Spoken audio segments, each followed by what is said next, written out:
Hello and welcome to episode 2 of the Read Between podcast, the improvised storytelling podcast where we take the internet's weirdest suggestions and turn them into stories completely based on improvisation. I am one of your co-hosts, Evan. I'm your other co-host who might sneeze in about 2 seconds, Lynn. And this is episode 2, take number 3 of this podcast. We have tried to record episode 2 of Read Between. This is the third time now. We've had like a bunch of audio issues trying to get this thing working right, and we finally decided, screw it, we're gonna record with one microphone instead of 2. And yeah, this is where we've ended up now. So if I sound far away, it's because Evan has the mic directly in front of his mouth and will not share. It's not. It's in between of both of our mouths. That's very arguable. It's between both of us. Now he's fixing it because he feels bad. I'm moving it over closer to her. Yep. Mm-hmm. There we go. Yeah, you gotta fix the pop filter. See what you did here? There's a lot of things going on here that we're trying to work with. We're working on it. This is only the second episode. He pulled me away from Stranger Things. Yes, we've started watching Stranger Things season 2. We're 3 episodes in, and she did not want to get away from the TV. Nope. So thanks for that. Hey, we have people that are listening that want to hear what we have to talk about and want to hear the stories we come up with. I don't know if they want to hear it, but thanks if you do. Yeah, if you do, we really appreciate you checking out the first episode. We hope you check out the next few episodes that we put out. However long we're going to be doing this, probably a while. So yeah, that's the plan. That is the plan. So I say let's jump right into it. Okay. Lynn's now what we normally do here is at the first half of the show is that Lynn will pull a suggestion from the internet of a crazy weird headline. But it is an actual real headline, and we'll take that headline and we will come up with the story behind that headline. Yeah. Now, we have not seen these articles. We've not read anything with these articles. We've just seen the headlines, and Lynn's gonna give us a couple here, and she's gonna have me decide which one we're gonna do. So yeah, take it away. Normally, also, I have them written down and prepared. I'm just going straight up on Reddit, going on the Not the Onion subreddit and looking these up. Because this is kind of like we just figured out that the last recording sounded so bad that we needed to redo it. Mm-hmm. So that's why I'm here. Yeah. So just if there's pregnant pauses, that's why. All right. What's the first article? Or if you see one that's really good and you want to do it, we'll go for it. Okay. I wasn't drunk. I just have a funny walk. Billionaire heiress tells court. Okay. Masturbating inmates put Cook County public defenders on edge while visiting clients in jail. That's a really good double entendre there. That's a really good double entendre in that headline. There's that one. Bloody Hour. Israeli bar discount for women on period. Is that a hard one to stomach? That's one I don't know if I want to touch. Because we don't want to get political on this. We don't want to get like... Hundreds injured in Australia this year as magpie attacks soar. Magpie? Okay. Like the bird. Oh, okay. Well, you know what? That's a magpie. Okay. You know what? That little black and white bird. That sounds like something we could work with. That sounds like... magpie? Yeah. We can figure out... Do we have to do Australian accents? Because I am not good at them. Oi, what do you mean, mate? That's bad. It's really bad, but... Wait, what happened? So no Australian accents. What the fuck was that? I don't know. We won't do the Australian accents. Thank God. But we'll go into the story of the magpie attack epidemic, and we'll see how that all began. Fantastic. So it's summertime in Australia where the beaches are full and the birds are chirping and people are out and about doing their thing, and one rather aggressive species of bird is the magpie, as everybody knows. They're one of those. There's one of those breeds of birds that when you're like on the beach, like you know how Jersey, the seagulls are very aggressive and will like swoop down and steal your food whenever they can. Mm-hmm. The Australian equivalent of a seagull is a magpie. But they're much more violent. Oh, yeah. Like, they don't just peck. They'll punch you. They'll kick you. Mm-hmm. They'll grab weapons. Mm-hmm. You know, it's very common to see your local magpie carrying around a knife. Yeah, a lot of people have been mugged by magpies. Just a knife in the beak is what you see most of the time. And then they're just swooshing their head around all crazy. Mm-hmm. Next thing you know, you're out of a wallet. Yeah, and then next thing you know, you got a chunk of skin taken out of your arm, and it fucking hurts, dude. Yeah. So like this year's different though, right? Because like normally there's quite a few magpies, but it's never been this out of control, right? Yeah. It's never been to the point where, you know, you gotta like walk on eggshells because there is a magpie all the time everywhere near you. And some people are just truly like they won't leave their houses because of this epidemic. Jesus. You know, they walk outside to get their mail. Here comes just a gang of magpies waddling over. It's like West Side Story, but with birds. Instead of the birds snapping like in West Side Story, they're just like flapping their wings and cawing rhythmically.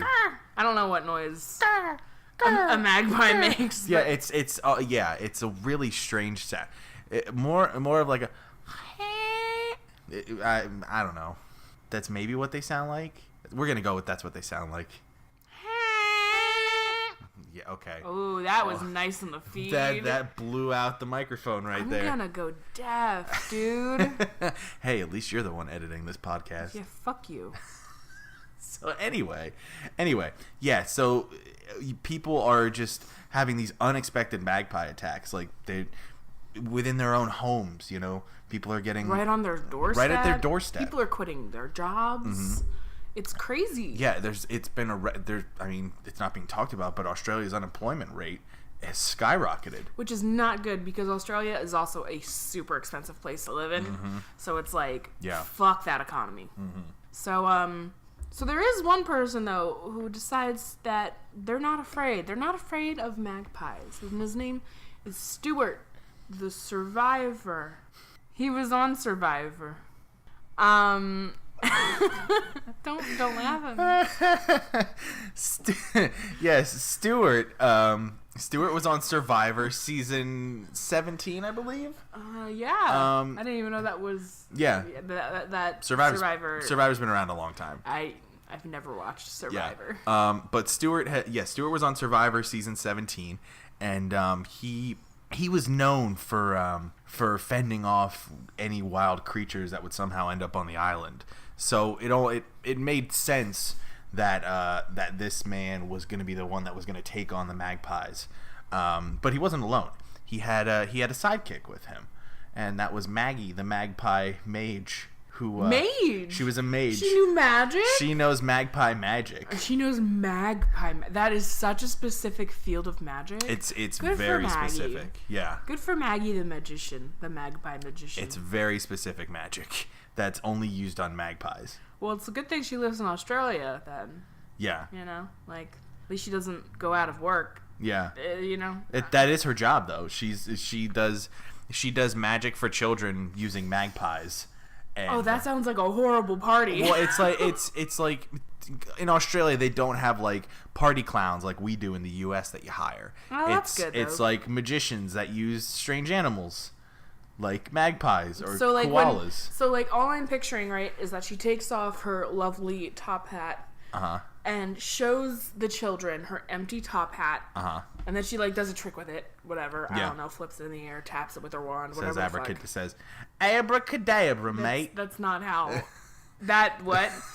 So like, and then the next thing you know, she like throws it in the air and it just turns into a magpie, and that magpie just starts fucking wailing on kids. Yeah. Well, yeah. And then like there goes her tips. Typically she's normally able to control the magpies because she's sort of like a magpie whisperer. Since she's a magpie mage, she's attuned to their behavioral patterns and things like that.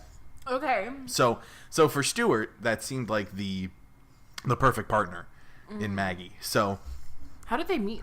They met at a magpie like meeting. MagpieCon 2017. MagCon 2017, which was especially busy this year due to the rising number of magpie attacks It's where all the famous magpie hunters and magpie enthusiasts get together and figure out how to fight magpies. You guys should really see some of the creative cosplay at these magpies. Oh yeah, it's crazy. It's a lot of magpies. Go figure. But they do some cool, like a lot of them stay in character too by just beating the shit out of the people who go. I saw Luke Skywalker magpie from MagCon. I also saw a couple like Naruto magpies. Magruto? Yeah, unfortunately, a lot of them are just magpie costumes with like other accoutrements that like reference other pop culture things. Like Kool-Aid Man Magpie? Yeah. Okay. Kool-Aid Mag. Cool. Magman. Oh yeah. That was supposed to be Australian. That would be really scary too when you think about it. Just like a magpie head and then like the Kool-Aid body. Could you imagine like a Homer Simpson magpie? And then that just breaks through a wall and that's what you see. Oh god. Like, that's scarier than like the regular Kool-Aid Man. Yeah. So we're getting off track. So Stuart and Maggie met at MagCon, and they decided that they were going to fight this magpie invasion together. Pretty much like an Independence Day scenario. There's only 2 of them. Yeah, only 2 of them. That's brave. Very brave. So they geared up. Stuart with his trusty magpie stick, which is just a baseball bat. Okay. That just has "Go Away Magpies" written on it. Okay, yeah, Maggie has her magpie pipes. Yeah, which is just a bagpipe. Yeah, that she doesn't even know how to play. She just blows into it, and then like a horrible noise comes out, and they fly away. Yeah, and, I mean that does the trick 99% of the time. Yeah. So that's what she has. Yeah. And here they go adventuring. Yeah. They're starting in Sydney and working their way around the entirety. Yeah. of Australia. Because you need to make sure you cover the entire continent. Oh hell yeah! You got to get, the coastal area. You got to get all of it. Just all of Australia. Maybe even go visit New Zealand, see how they're doing. Yeah. So they're making their way through, and they finally hit the heart of the invasion, which happens to be they went on a little trip. They made it to New Zealand. It was in Hobbiton, where they filmed Lord of the Rings. Oh wow! It actually, the whole thing originated from there. That would make sense. So it ended up being a very Lord of the Rings-esque battle, where it was the small team of 2, Stuart and Maggie, taking on hundreds and thousands of magpies. And the battle, oh gosh, it lasted days. I mean, like, just a crazy amount of time that should not be remotely thinkable. That you could even think about fighting magpies. Yeah. I don't know. Like, I'm not making sense right now. Yeah. Well, Stuart and Maggie, they took a lot of cues from Lord of the Rings. They used a lot of the same battle tactics. They dressed like Sam and Frodo. Yeah. Yeah. And it was funny because actually a lot of the magpies were wearing orc makeup. How did they do that? It's really interesting.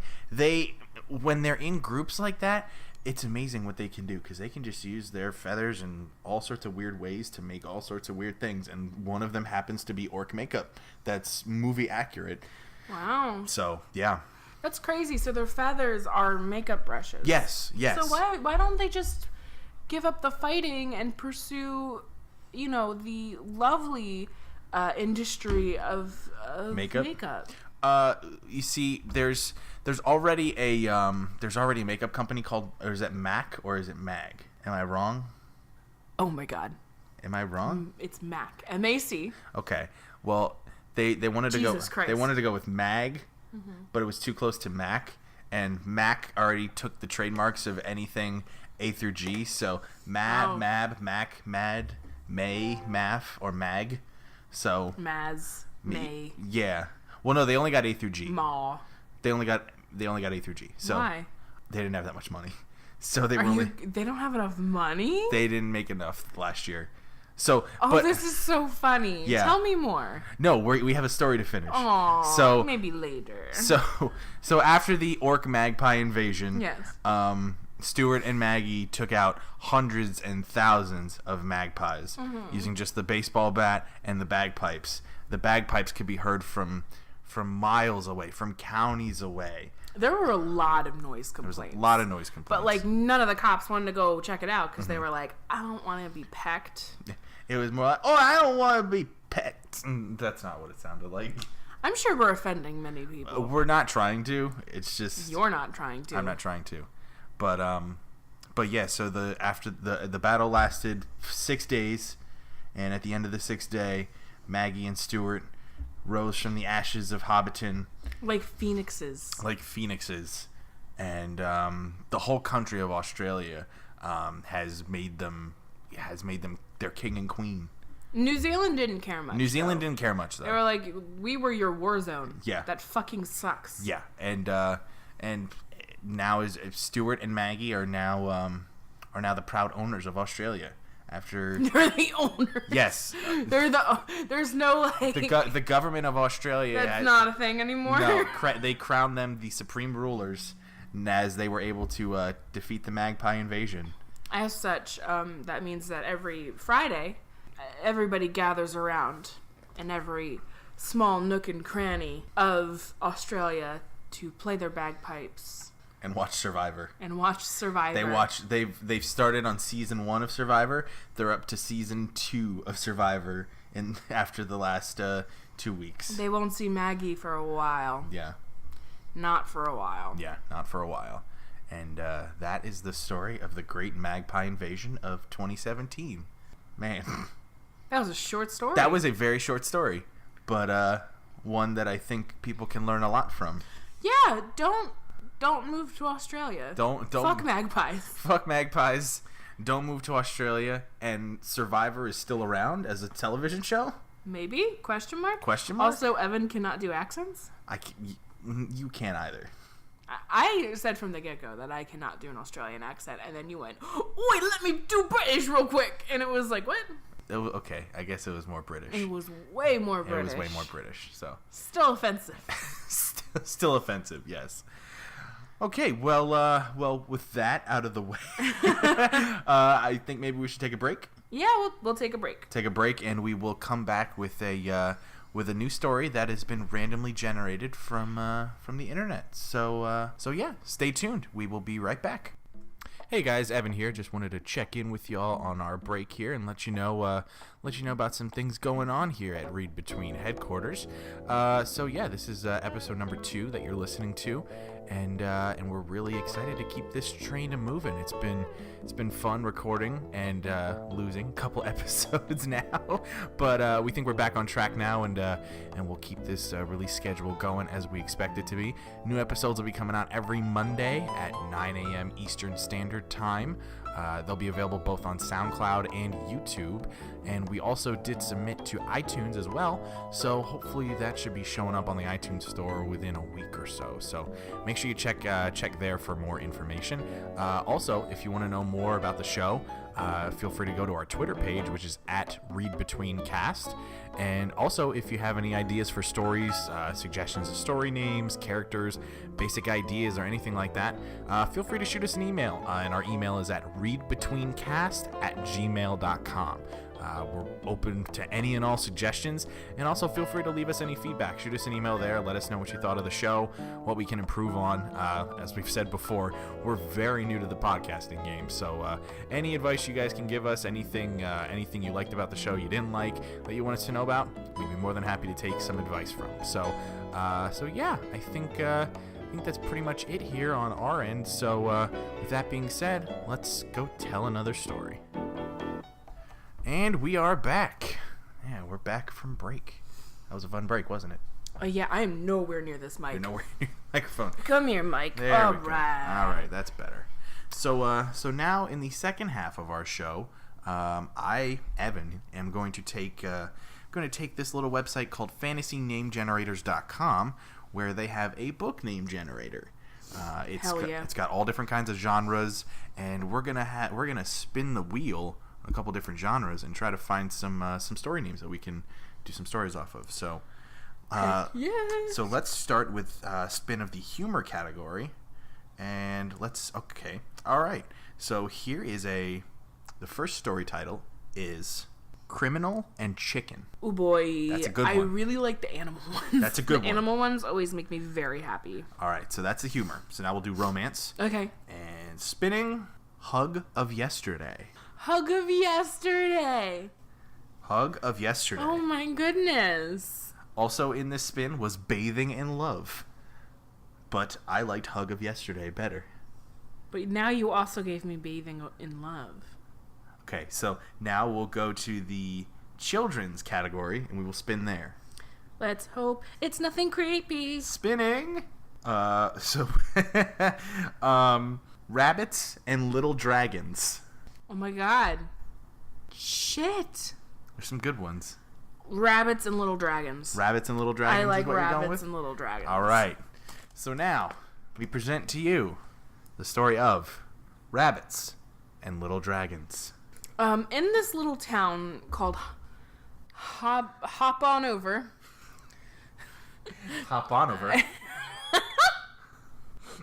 It's all one word. And Hop On Over. There's a huge population of rabbits. They're not necessarily considered...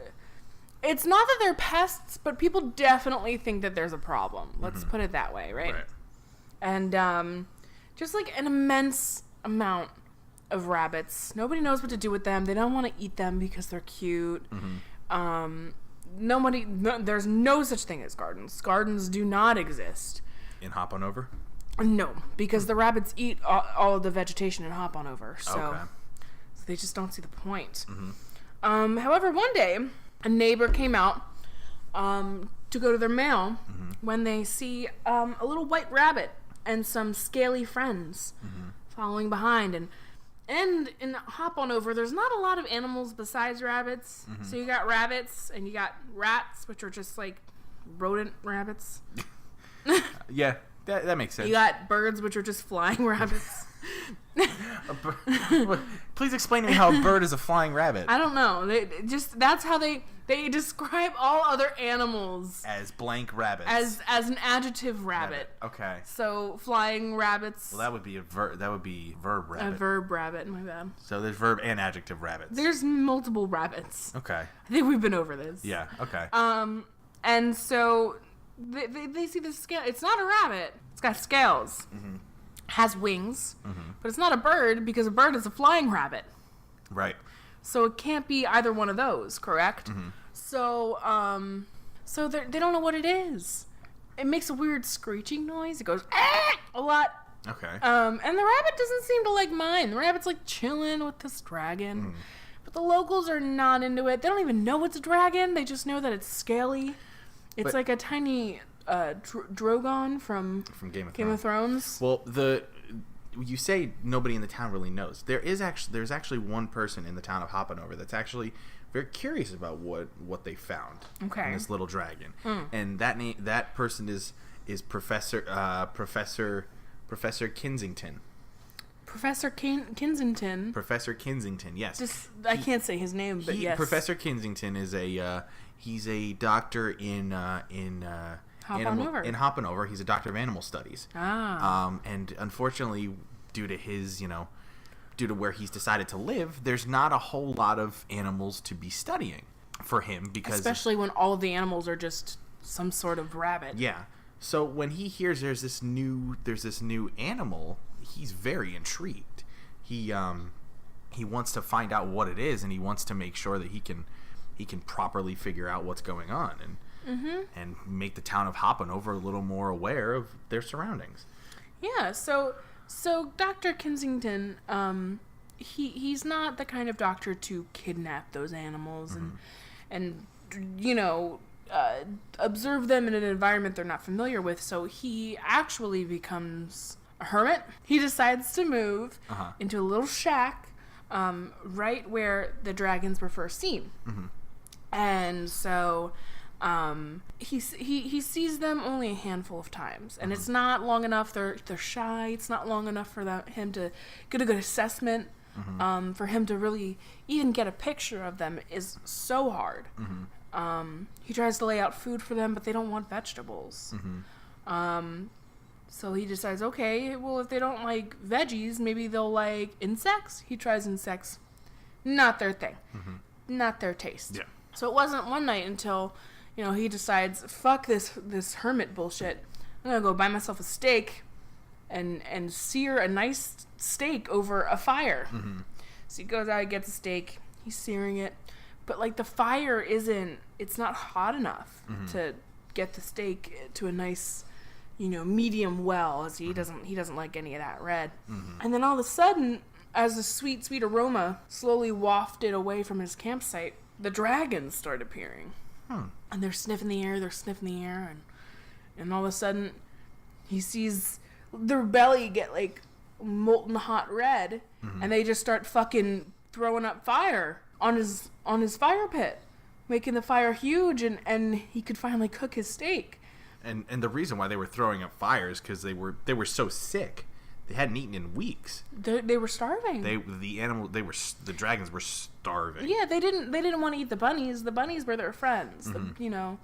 So that wouldn't make sense. Yeah. So finally, when Doctor Kinsington cooks his steak, he starts just cutting off little chunks.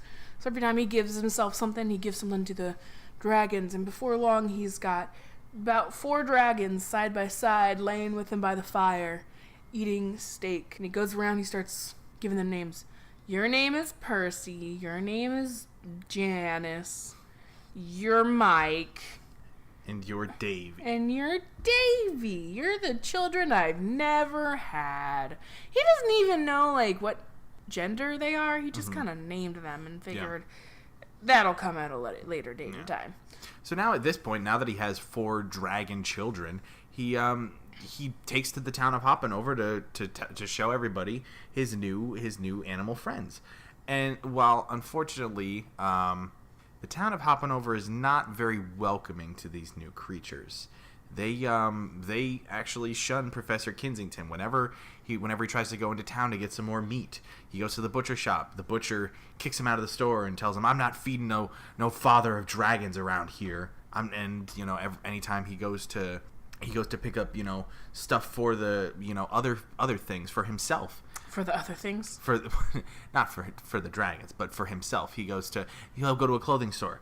They say, "We don't serve your kind here," just because he is taking care of some dragons. The town of Hoppenover is not very welcoming. Now, if he had a bunch of rabbits by his side, absolutely, doors would be open. He'd be welcomed anywhere. But he's now an outcast. He's an outcast just because he was trying to help. So he decides that it's time to move, and he goes to the next town over, walk on over.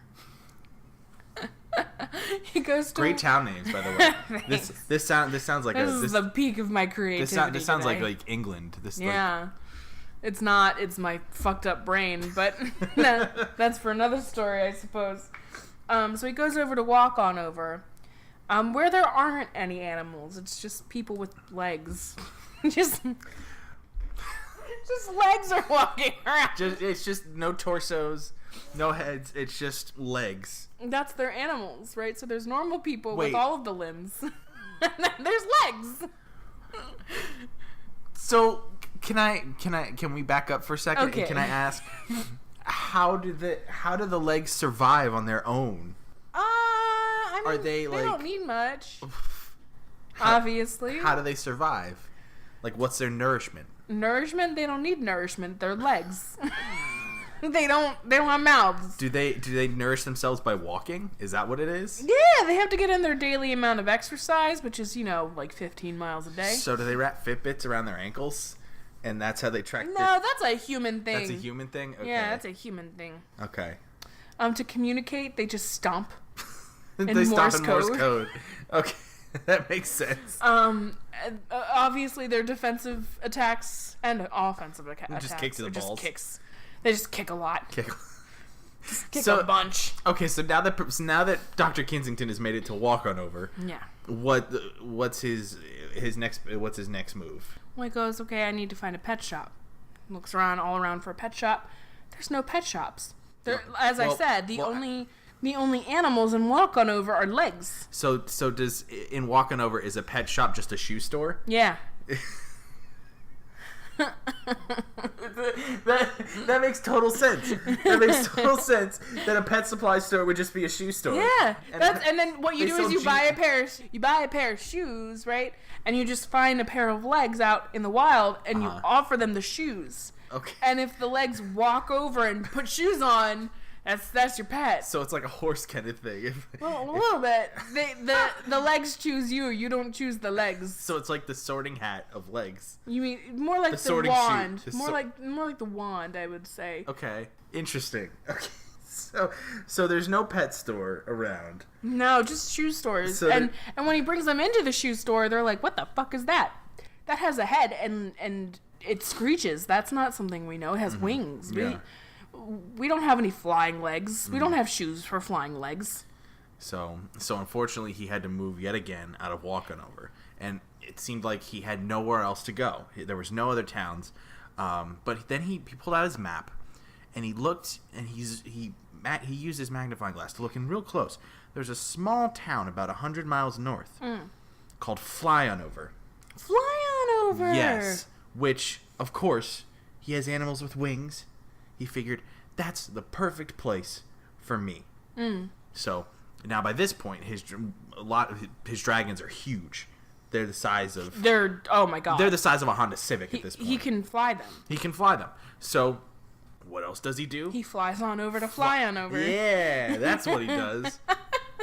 And he makes his pilgrimage to Flyonover, and when he arrives, he's treated like a king.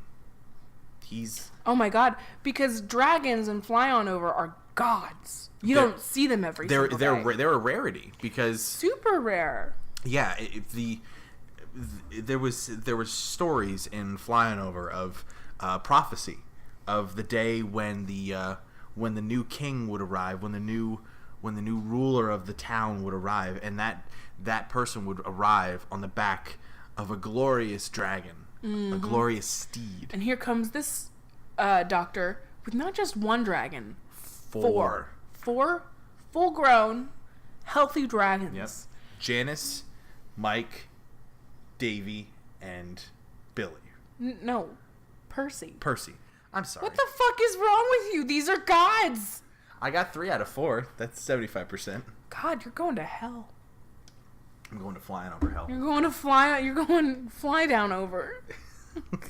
Fly down over? Is that what they're hell? Fly down over. So back to Doctor Kinsington. He arrives in Flyonover.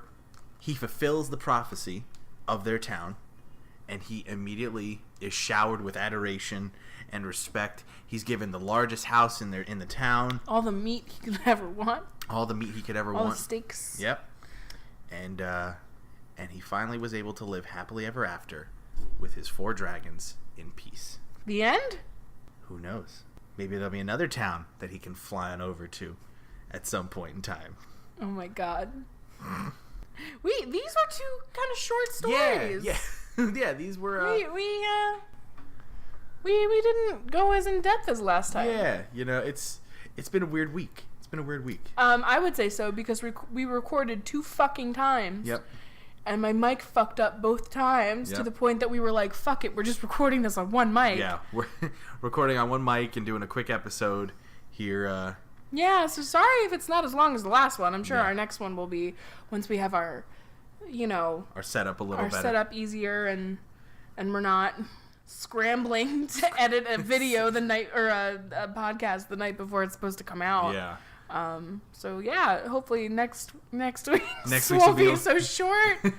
Why don't we do 2 more $1 million butt to kind of fill in the time? Sure. So for those, we usually cut these out before the beginning of our show, but we do a little thing called $1 Million Butt, where we'll pose a $1 Million Butt question to each other, and we'll see if we take it or not. So, Lynn, you go ahead with yours.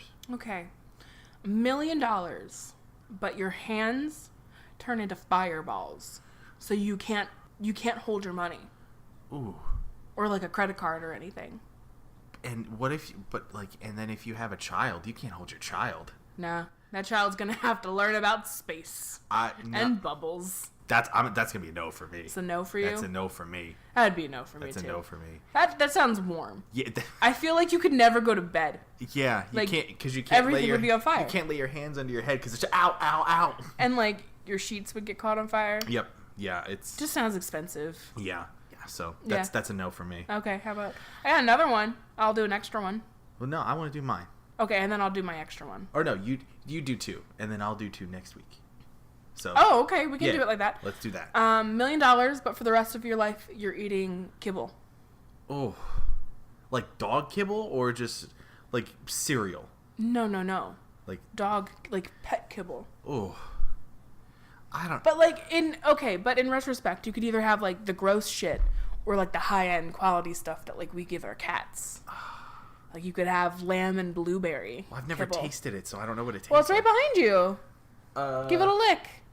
No, I'm good. I think that's a good place for us to stop for today. I would do it. Yeah. I would say no. But thank you again, guys, for listening today to the Read Between podcast. Well, before we go, do you want to shamelessly plug yourself? Yes. So we live in Bethlehem, Pennsylvania, and I'm part of an improv comedy team here in Bethlehem called Family Laundry. We do a show every second and fourth Saturday called the Improv Comedy Power Hour. It's at Steel Stacks at the Arts Quest Center in Bethlehem, PA. And if you're looking for more information on that, go to steelstacks.org/comedy. That'll give you all the information on our shows and a bunch of other cool comedy stuff that we got going on there. Hell yeah. Yeah, and you can find me on Twitter at E_Williamson93. I don't normally post there, but feel free to give me a follow. Let me know how I'm doing. Talk to me about the show. I'm more than happy to answer questions. So yeah. All of my stuff is all the same. So you can find me on Twitter at AnnLynn, AYNNELNN. Think of Lynn Ann, only the A and the L are switched. You get it. I also stream sometimes. I haven't as of late, but sometimes you can catch me on Twitch streaming. Same thing, twitch.tv/AYNNELNN. And that's where I'm at 99% of the time on the internet. Yeah. So yeah, thanks for listening. Like I said, hopefully next week it'll be a little bit longer. We'll be a bit more creative. I think we're a little drained after the third time around recording. So we'll have fresh minds and fresh mouths for next week's episode. So and fresh stories. Fresh stories. Right out of the oven. Always the freshest stories in this oven we call the Read Between podcast. Fresh stories out of the book oven. Smells like the library. Smells like pages. Smells like pages. Thanks again, guys, for checking us out, and we will see you next week. Bye. Bye.